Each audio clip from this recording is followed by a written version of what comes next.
zomwe tikupanga lelo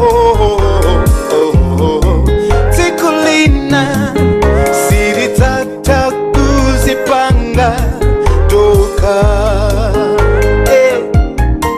Zimene tikupanga ndi mphamvu lelo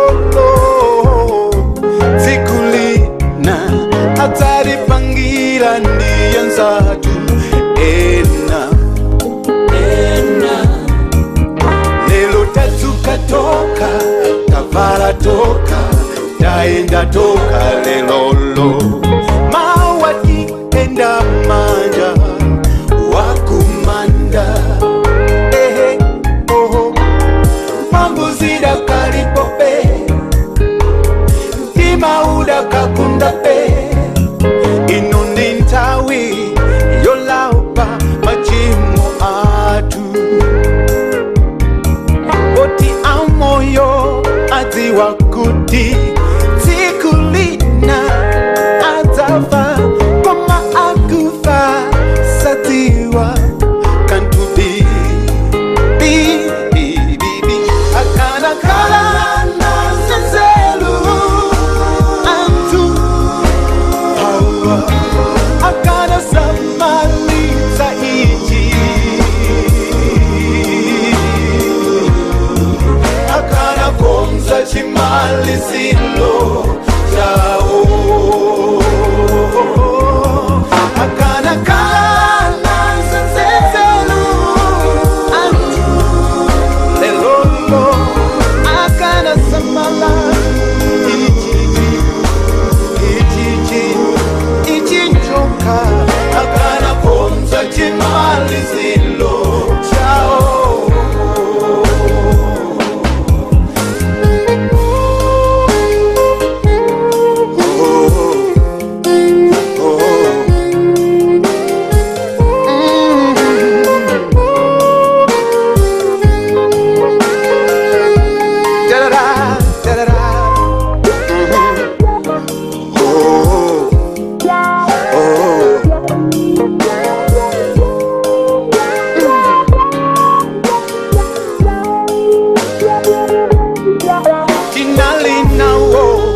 Abale anzathu tinkacheza nawo limodzi, koma mbuye analola kuti agone.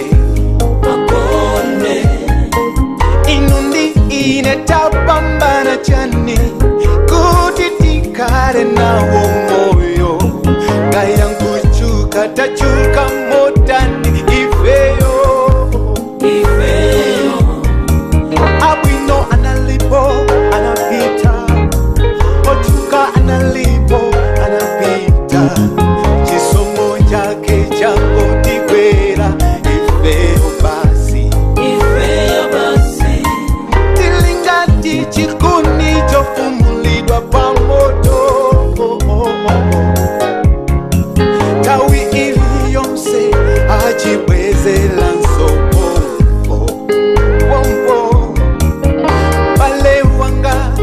Ino ndi nthawi yoti tilape machimo, kantima kasanasiye kugunda. Akanakhala nzelu anthu lelo, akanasamalitsa mayu, akanakonza chimaliziro chawo. Akanakhala nzelu akanasamara mayi wokawu.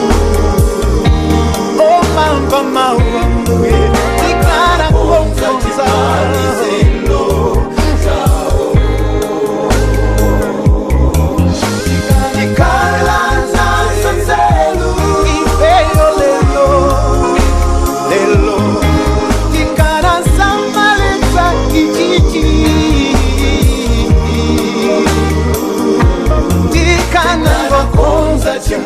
Chimalizo cha moyo